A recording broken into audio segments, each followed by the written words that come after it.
নবী পাকের জামাতা হযরতে আলী রাদিয়াল্লাহু তাআলা আনহু মা ফাতেমাকে জিজ্ঞাসা করলেন, ও নবী পাকের দুলালি ফাতেমা, তোমার কান্নার কারণটা কি একটু বলবে?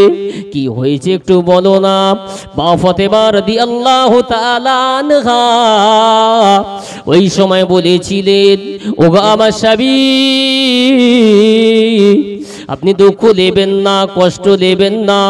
আমি গত রাত্রে একটা স্বপ্ন দেখেছিলাম। স্বপ্নটা হলো এমনই, আল্লাহর নবী আমারই আব্বাজান আমার বাড়িতে এসেছে। আমার বাড়িতে আসার পরেই আমাকে দেখতে পেয়ে আবারও মাথাটা নিচু করেছে। আমি আব্বাজানকে ডাক দিলাম, আব্বাজান তুমি তোমার কলিজার টুকরির ফাতেমার বাড়িতে এসেছো। আব্বাজান তোমার কারণটা কি একটু বলবে? কি হয়েছে আব্বা? তুমি মাথাটা নিচু করে মনে হয় কিছু জিনিস হারিয়ে গেছে। ও আমার আব্বাজান, তুমি মাথা নিচু করে কি খোঁজাখুঁজি করছো একটু কি বলবে? আল্লাহর নবী ওই সময় বলেছিল, ও বেটি ফাতেমা, কোনো জিনিস আমার হারাই না রে মা, কোনো জিনিস আমার হারায় না রে মা। আমার হারিয়েছে একটা জিনিস, সেটাই হলো আমার ফাতেমা। ফাতেমা, আমি তোমাকে খুঁজছি, তুমি কোথায় আছো? তুমি কোথায় আছো? ও ফাতেমা, চলে গেলাম, আর থাকবো না গো মা। আল্লাহর নবী চলে গেলেন। মা ফাতেমা ঘুমের মাধ্যমে দেখছেন স্বপ্নখানাটা, ঘুমের মাধ্যমে দেখছেন আব্বাজান আমাকে ডাক দিয়ে এমন তো অবস্থায় হেঁটে হেঁটে চলে যাচ্ছে। মা ফাতেমার ঘুমটা ভেঙে গেছে। ঘুম ভেঙে গিয়ে চুপচাপ মেরে আমি বসেছিলাম। ও আমার স্বামী, নিশিরাত্রে আমি আপনাকে ডাকবো বলে চিন্তা করেছিলাম, কিন্তু না না না, আপনি সুন্দরভাবে ঘুমাচ্ছিলেন, আরামের ঘুমেতে ছিলেন, এই জন্য করে আমি আপনাকে ডাকি দিই। আগামীকাল যখন সকাল হবে আমি আপনার কাছে পুরোপুরি খুলে বলবো বলে চিন্তা করেছিলাম, কিন্তু আপনি আবারও সকালে কাজেতে বার হয়ে গেছেন, এই জন্য করে আমি বলতে পারি না। ও আমার স্বামী, আজকের আমি চিন্তা করলাম স্বপ্নের ব্যাখ্যাটা হবে মনে হয় এমনই, আমি ফাতেমা হয়তো আর দুনিয়ার জমিনে বহুদিন থাকবো না। আমি ফাতেমা হয়তো দুনিয়াতে বিদায় দিয়ে চলে যাব। ওগো আমার স্বামী, আমি বিদায় নিয়ে চলে যাব, এটা কোনোদিন আমি চাই না, চাই না। আমার ইন্তেকালের পরে আপনার জামা কাপড়গুলো পরিষ্কার থাকবে না, নোংরা হয়ে থাকবে, আমি এটা কোনোদিন চাই না। এই জন্য করে আমি জামা কাপড়গুলো পরিষ্কার করছি। আমি এটাও কোনোদিন চাই না যে মরণের দিনে, মরণের পরে আপনি খুদা হালতে দিন অতিক্রম করবে, এটাও আমি চাই না। এই জন্য করে আমি রুটি তৈরি করছি। ও আমার স্বামী, আমার কান্নার কারণটা হলো এটাই, মনে হয় আমি আর আপনার কাছে বেশিক্ষণ থাকবো না। মা ফাতেমা রাদিয়াল্লাহু তাআলা আনহা স্বামীকে যখন শোনালেন স্বপ্নের ব্যাখ্যাটা বা স্বপ্নটা পুরো, তিনিও বুঝতে পাচ্ছেন যে না, স্বপ্নের ব্যাখ্যা এমনই, আব্বাজি খুঁজছে মানে আর ফাতেমা থাকবে না, শেষ বেলা, বিদায় বেলা চলে যাবে। এই জন্য রুটি তৈরি করছে, জামা কাপড় পরিষ্কার করে দিচ্ছে। মা ফাতেমার কথাটা শুনে হযরত আলী রাদিয়াল্লাহু তাআলা আনহু কেঁদে ফেললেন। ও আল্লাহ পাকে বান্দারা, আল্লাহ নবী জামাতা হযরত আলী রাদিয়াল্লাহু তাআলা আনহু মা ফাতেমার কান্নাটা দেখে হযরত আলী রাদিয়াল্লাহু তাআলা আনহু কেঁদে ফেললেন। আল্লাহ নবী জামাতার কান্নাটা দেখে, স্বামীর কান্নাটা দেখে মা ফাতেমা সহ্য করতে পারলেন না। মা ফাতেমা আরো কান্নারত হয়ে গেল। হযরত আলীও কাঁদতে থাকেন। মা ফাতেমা ফাতেমাও কাঁদতে থাকেন। এমত অবস্থায় ঘরেতে কান্নার রোল পড়ে গেছে, কে কার থামাবে, কে কার বোঝাবে, কান্নার রোল পড়ে গেছে। এমত অবস্থায় হযরতে হাসান, হযরতে হুসাইন রাদিয়াল্লাহু তাআলা আনহুমা ঘরের ভিতরে প্রবেশ করে দেখে না আম্মা জান কাঁদতে থাকে, আব্বা জানও কাঁদে। কি ব্যাপার আব্বা, তোমার কান্নার কারণটা কি? ও আমার আম্মা জান, তুমি কিসের জন্য কাঁদছো? তোমার কান্নার কারণটা কি একটু বলো। জনম দুঃখিনী মা হাসানকে পাশে বসালেন, হোসাইনকে পাশে বসালেন। হাসান মায়ের কান্নাটা দেখে থাকতে পারে না, হোসাইন আব্বা জানের কান্নাটা দেখেও থাকতে পারেন না। পাশে বসে দুই ভাই আব্বা জানের চোখের দিকে তাকিয়ে কেঁদে ফেললেন, আম্মা জানের চোখের দিকে তাকিয়েও কেঁদে ফেললেন। জনম দুঃখিনী মা হাসান হোসাইনকে ডাক দিয়ে ওই সময় বলেছিল, বাবা হাসান কেঁদো না, বাবা হাসান বাবা হোসাইন কেঁদো না, যাও বাবা যাও, তোমাদের কান্নার কারণটা আমি বলবো, যাও। তার আগে তোমার নানা জানের রওজা মুবারক শরীফটা একটু জিয়ারত করে এসো। বাপ কাঁদছে, মা কাঁদছে, দুটো ছেলে কাঁদছে, বোঝাবে কি? জনম দুঃখিনী মা কান্নার ভিতর থেকে চোখটা মুছিয়ে নিয়ে দুই কলিজার টুকরোকে বলেছিল, বাবা তোমরা দুজনে গিয়ে নবী তোমার নানা জানের একটু রওজা শরীফের কাছ থেকে ঘুরে এসো, সব বলে দেব বাবা, যাও। দুজন চলে গেল বিশ্ব নবীর রওজার কাছে গিয়ে হাজির। আল্লাহ পাক দয়ার নবীকে সম্বোধন করলেন, ওগো আমার হাবিব, তোমার দুই কলিজার টুকরি, তোমার কলিজার টুকরির দুটো টুকরা আসছে, হাসান হোসাইন, একটু ওদেরকে বলে দাও জনমের মতো ওরা ওর মাকে একটু সেবা করে দিক, জোরে বলুন। আল্লাহ পাক ওই সময় দয়ার নবীকে সম্বোধন করে জানিয়ে দিলেন, আল্লাহ নবী হাসানকে ডাক দিলেন, হোসাইনকে ডাক দিলেন, আওয়াজ দিল, বাবা হাসান ও বাবা হোসাইন, তোমরা আমার রওজার কাছে এসেছো আমার সাথে দেখা করবে বলে, বাবা তোমরা এখানে দাঁড়িয়ে সালাম দিয়েছো, আমি সালামের আওয়াজটা আমি পেয়েছি, তোমাদের সালামের জবাবটা আমি রাসূলুল্লাহ দিয়েছি। বাবা হাসান হোসাইন শোনো, তোমরা আমার কাছে তোমরা পরে এসে মোলাকাত করতে পারবে, জিয়ারত করতে পারবে, যাও বাবা যাও। তোমার আম্মা জান দুনিয়া জমি থেকে বিদায় নিয়ে চলে যাবে, মনে হয় আর দেখা হবে না, মনে হয় তোমাদের সাথে আর মোলাকাত হবে না, যাও যতক্ষণ পর্যন্ত দুনিয়া জমিতে আছে তোমার আম্মা জানের একটু খেদমত করে নাও, তোমার আম্মা জানের কাছে গিয়ে একটু খেদমত করে তোমার আম্মাকে খুশি করো। কেন আমি রাসূলুল্লাহ সোনা জবানে জানিয়েছি, তাহাতাল আকদামিল উম্মাহাতি আল জান্নাহ, আও কামা ক্বালা রাসূলুল্লাহ সাল্লাল্লাহু আলাইহি ওয়াসাল্লাম, আমি রাসূলুল্লাহ সোনা জবানে জানিয়ে দিলাম, তাহাতাল আকদামিল উম্মাহাতি আল জান্নাহ, আমি রাসূলুল্লাহ জানিয়ে দিয়েছি মায়ের কদম তলে বাবা তোমাদের জন্য জান্নাত। আর একটু মন খুলে বলুন সুবহানাল্লাহ। ও বাবা হাসান, ও বাবা হোসাইন, যাও বাবা যাও। আল্লাহর নবীর কথা অনুযায়ী দুই কলিজার টুকরে ছুটে ছুটে জনম দুঃখিনী মায়ের বাড়িতে প্রবেশ করলেন। আম্মা জানের কাছে গিয়ে বলে, আব্বা জান নানা জানের সাথে মোলাকাত করে এসেছি, তুমি তাহলে বলো কান্নার কারণটা কি হয়েছে? মা আমরা দুই কলিজার টুকরা, তোমার কান্নার কারণটা কি একটু শোনাও।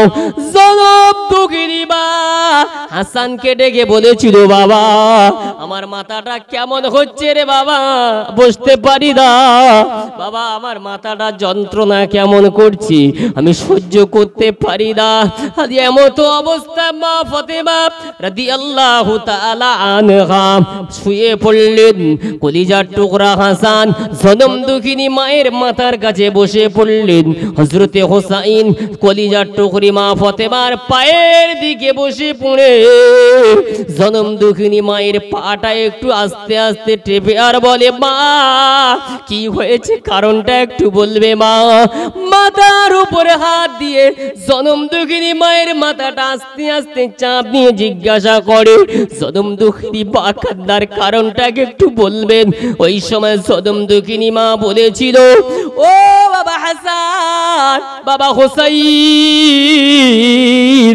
আমি হলাম তোমার কলিজার টুকরা বাবা, শোনো বাবা শোনো, আমি আজ তোমাদের মাঝে হয়তো বিদায় বিদায় বিদায়, আমি হয়তো বিদায় নিয়ে চলে যাব, আর দেখা হবে না রে বাবা।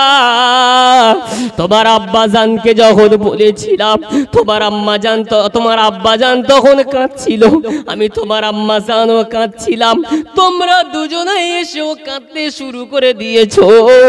আমরা চিন্তা করলাম কে কার থামাবে, কে কার বোঝাবে, এই জন্য তোমার নানা জানের রওজার কাছে যেতে বললাম। খবরখানা তোমার নানা জানের রওজার কাছ থেকে হয়তো তোমরা পাবে। এমতো অবস্থায় হাসান হোসাইন বলেছিল, ও আমার আম্মা জান, নানা জান আমাকে এতটুকু বলেছে, বাবা চলে যাও, তোমরা আমার কাছে পরে আসতে পারবে, কিন্তু তোমার আম্মা জানের মুখখানা দেখে নাও, তোমার আম্মা জানের সাথে একটু গল্প করে নাও, তোমার আম্মা জানের খেদমত করে নাও, তোমার আম্মা জান তোমাদের মাঝে আর বেশিক্ষণ হয়তো থাকবে না। আম্মা জান এতটুকু আমার দাদা জান জানিয়ে দিয়েছে। আল্লাহ নবী ভবিষ্যৎবাণী করে গিয়েছিল, কলিজার টুকরি ফাতেমা রে, আমার ইন্তেকালের পরে 6 মাসের মধ্যে তুমি আমারই দস্তরখানায় ইফতার করবে। ঠিক 6 মাস হতে নাই হতে আল্লাহ পাক ডাক দিচ্ছেন। এদিকে স্ত্রীর শারীরিক অসুস্থ আরো বেড়ে যাচ্ছে। দুই কলিজার টুকরা, একজন মাথার দিকে একজন পায়ের দিকে আম্মাজানের খেদমতেই রত আছে। মা ফাতেমা হাসানকে ডাকছেন, বাবা হাসান, তোমার আব্বাকে একটু ডেকে দাও না বাবা, দুটো কথা বলবো। বাইরে বার হয়ে, আব্বা একটু ভিতরে আসুন, আম্মাজি আপনাকে ডাকছে। ভিতরে এসেছে।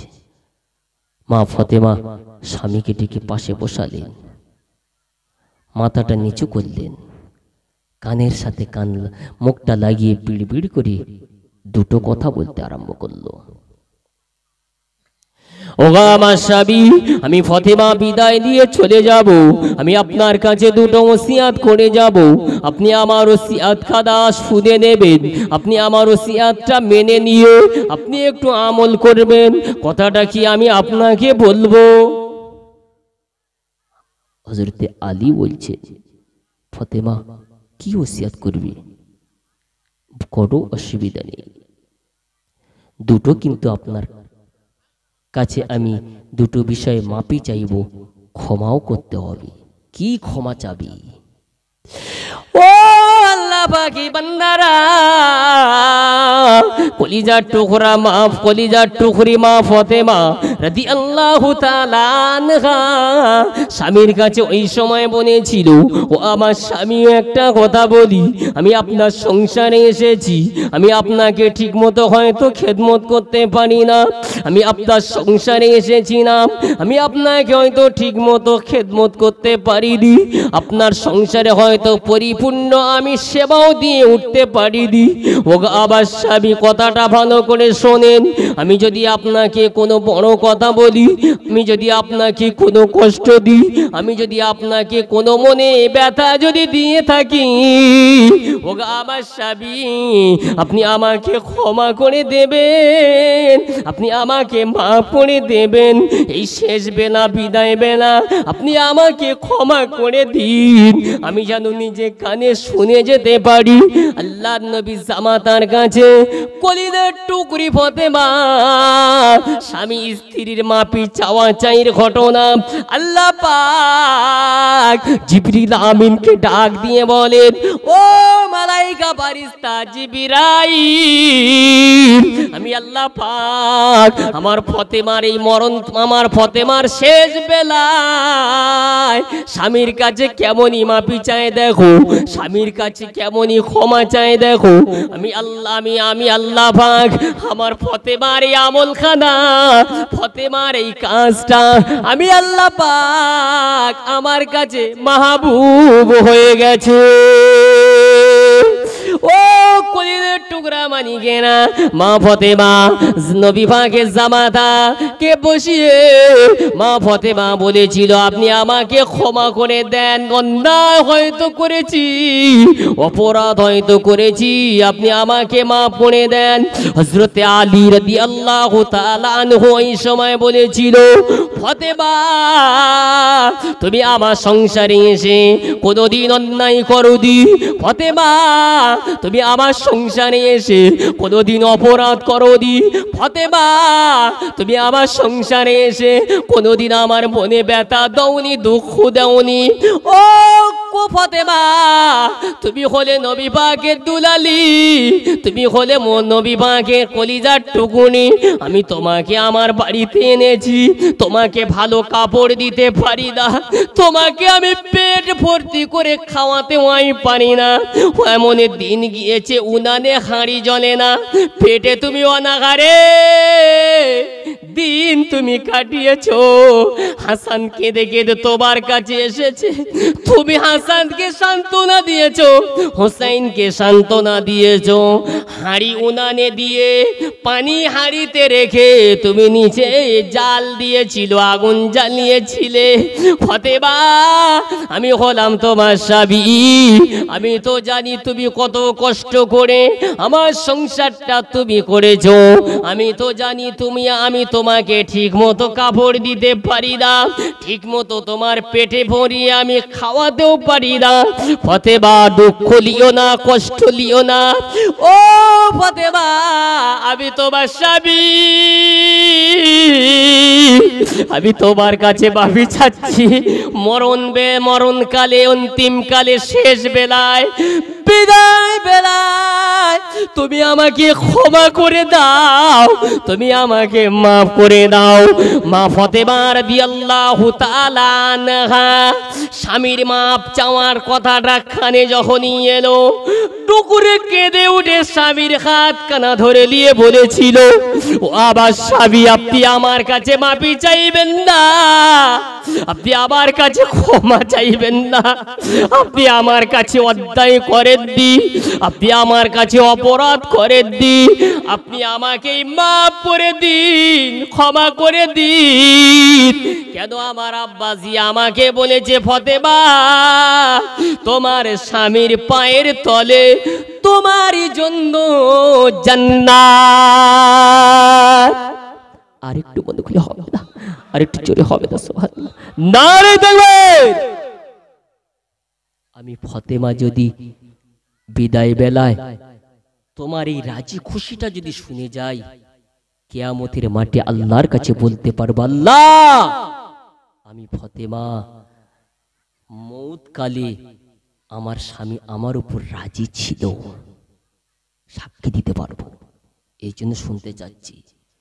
আল্লাহ নবী জামাতা কাঁদছেন, ফাতেমা কাছে ডেকে চোখে হাত বুলিয়ে দিচ্ছেন, আপনি কাঁদবেন না, আমি চলে যাব, আপনার কান্না চোখের পানি আমি বিদায় বেলা না দেখি। চোখটা মুছিয়ে আল্লাহ নবী জামাতা বলছেন, ফাতেমা আমি তোমাকে ক্ষমা করে দিয়েছি, মাফ করে দিয়েছি, তুমি একটাবার আমাকেও বলো, আমি তোমাকেও মাফ করে দিই। কেন? সত্যি তুমি নবী পাকের দুলালি, তোমার অনেক আশা ছিল, আমি পূরণ করতে পারিনি। তুমি জাঁতা ঘুরিয়ে ঘুরিয়ে আটা বেঁধেছ, কত কষ্ট করেছো সংসারে, এই জন্য তোমার কাছে মাফি চাচ্ছি, একটু মাফ করে দাও আমাকে।